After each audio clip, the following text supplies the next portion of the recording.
अयोध्या उत्तर भारतीय राज्य उत्तर प्रदेश का एक प्राचीन शहर है जो धार्मिक और ऐतिहासिक दोनों महत्वों से भरा हुआ है।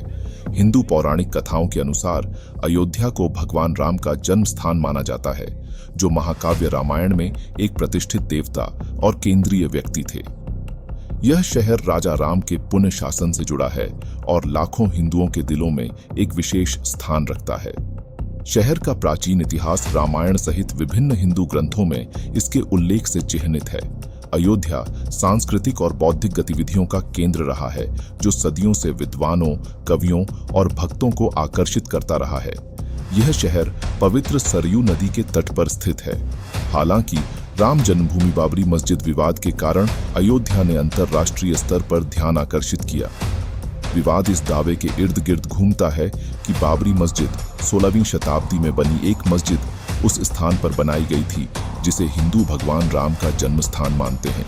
इस विवाद के कारण सांप्रदायिक तनाव पैदा हुआ।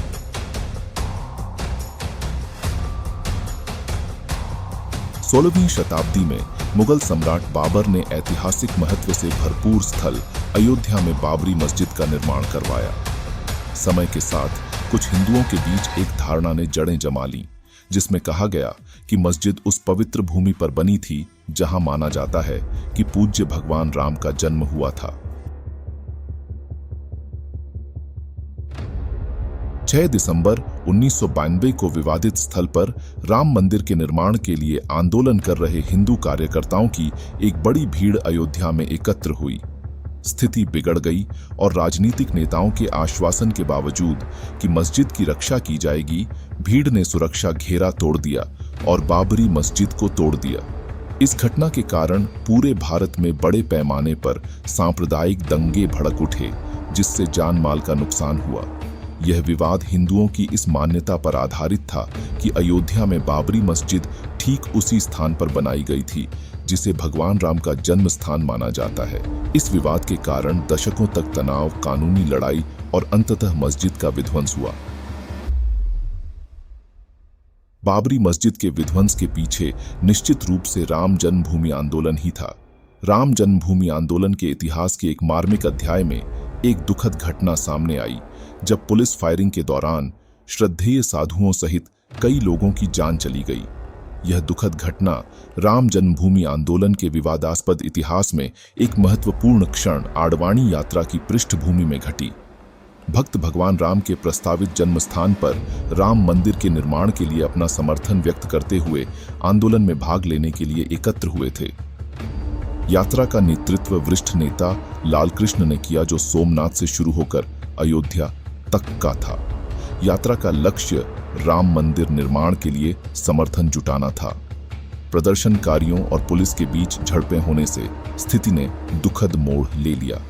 इसके बाद हुई पुलिस गोलीबारी में कई जानें गईं, जिनमें पूज्य साधु भी शामिल थे। विशेष रूप से कोठारी बंधु राम जन्मभूमि आंदोलन में सक्रिय रूप से शामिल प्रमुख आध्यात्मिक हस्तियां अपनी जान गंवाने वालों में से थे। कोठारी बंधुओं और अन्य साधुओं की मृत्यु से समुदाय में शोक की लहर दौड़ गई, जिससे राम जन्मभूमि विवाद को लेकर पहले से ही बढ़ी हुई भावनाएं और अधिक तीव्र हो गईं, जिससे आगामी घटनाओं के लिए आधार तैयार हुआ। आगामी दशकों में विवादित स्थल पर एक लंबी कानूनी लड़ाई देखी गई। 2002 में इलाहाबाद उच्च न्यायालय ने 3 न्यायाधीशों की पीठ बनाई और पुरातत्व उत्खनन के लिए भारतीय पुरातत्व सर्वेक्षण को निर्देश दिया। भारतीय पुरातत्व सर्वेक्षण एएसआई ने खुदाई के दौरान सामने आए सबूतों के आधार पर एक रिपोर्ट प्रस्तुत की, जिसमें निष्कर्ष निकाला गया कि मस्जिद का निर्माण पहले से मौजूद हिंदू मंदिर की जगह पर किया गया था। निष्कर्षों में कलाकृतियां, हिंदू रूपांकणों वाले स्तंभ, एक परिधि दीवार और काले पत्थर के स्लैब सामने आए, जो विवादित स्थल पर एक हिंदू मंदिर की ऐतिहासिक उपस्थिति में विश्वास का समर्थन करते हैं। एएसआई की रिपोर्ट ने अयोध्या विवाद में महत्वपूर्ण भूमिका निभाई, इस स्थल के ऐतिहासिक संदर्भ को समझने में योगदान दिया। 2010 में इलाहाबाद उच्च न्यायालय ने एक ऐतिहासिक फैसला सुनाया, जिसमें विवादित भूमि को सुन्नी वक्फ बोर्ड, निर्मोही अखाड़ा और के बीच विभाजित किया गया, भगवान राम का प्रतिनिधित्व करने वाली पार्टी। हालांकि इस फैसले के खिलाफ देश के सर्वोच्च न्यायिक प्राधिकरण सुप्रीम कोर्ट में अपील की गई और सर्वोच्च न्यायालय ने 9 मई 2011 को इलाहाबाद उच्च न्यायालय के फैसले पर रोक लगा दी। 9 नवंबर 2019 को भारत के सर्वोच्च न्यायालय ने विवादित स्थल पर राम मंदिर के निर्माण के पक्ष में फैसला सुनाते हुए एक ऐतिहासिक फैसला सुनाया।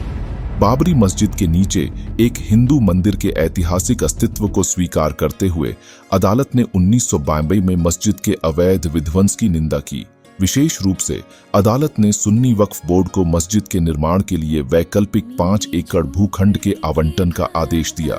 सुप्रीम कोर्ट के फैसले के मद्देनजर श्री राम मंदिर के निर्माण के लिए पहियों को गति दी गई।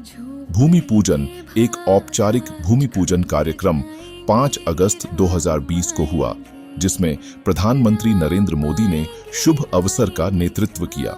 मंदिर की कल्पना न केवल एक वास्तुशिल्प चमत्कार के रूप में, बल्कि भारत की सांस्कृतिक और आध्यात्मिक विरासत के प्रतीक के रूप में भी की जाती है। बाबरी मस्जिद से श्री राम मंदिर तक की यात्रा आस्था, विवाद, कानूनी लड़ाई और अंततः एक महत्वपूर्ण समाधान से भरी हुई है। जैसे ही मंदिर आकार लेता है, यह भारत के सांस्कृतिक ताने बाने के लचीलेपन और इतिहास, आध्यात्मिकता और लगातार विकसित हो रहे सामाजिक राजनीतिक परिदृश्य के बीच जटिल अंतर संबंध के प्रमाण के रूप में खड़ा होता है। अयोध्या विवाद से जुड़ी घटनाएं जटिल होते हुए भी राष्ट्र की सामूहिक स्मृति में एक स्थायी विरासत छोड़ गई हैं। आपका समय हमें देने के लिए धन्यवाद। यदि यह वीडियो आपको पसंद आया हो तो कृपया लाइक करें, हमारे चैनल को सब्सक्राइब करें और इसे अपने दोस्तों के साथ शेयर करें। साथ ही बेल आइकन को दबाना न भूलें ताकि आप हमारी आने वाली वीडियो से कोई भी अपडेट न छुएं। फिर मिलेंगे एक नए और रोचक साहित्य के साथ।